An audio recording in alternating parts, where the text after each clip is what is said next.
Down the road, he plans to open undergraduate programs in economics, finance, management, statistics, and computer science. His goal is to build a critical mass of Africans with the training necessary to tackle the most pressing development issues facing the continent.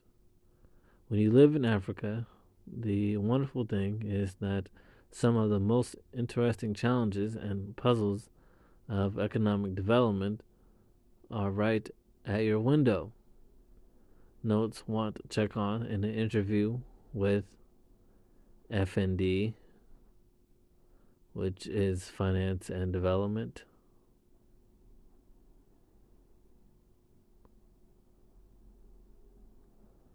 The puzzles the puzzles abound, but to date they have been dissected mainly outside the continent. Africa's economic history is extensively researched worldwide, but few African born researchers are involved in that research effort.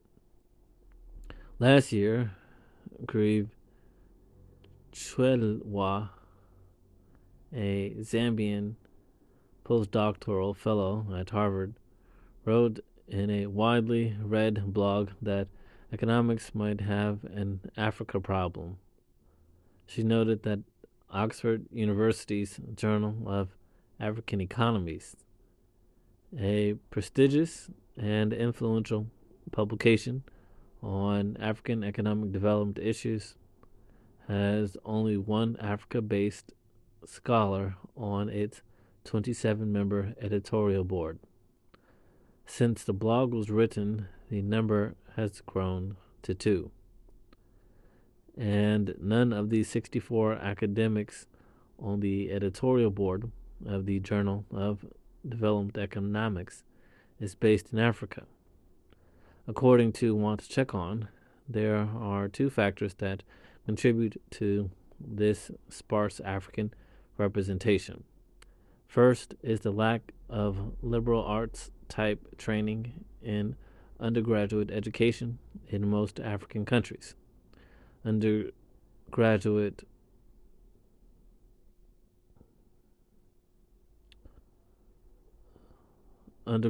or high school level education tend to be overly specialized, whereas in economics, you need students to be versatile. Want to Check On says, second, the level of training in mathematics and statistics in social sciences curriculums is weak. The small number of African economists is a loss to the profession, says Want to Check On. We don't realize how damaging it is to the study of development economics in Africa to have so few Africans be involved in economic research at the highest level.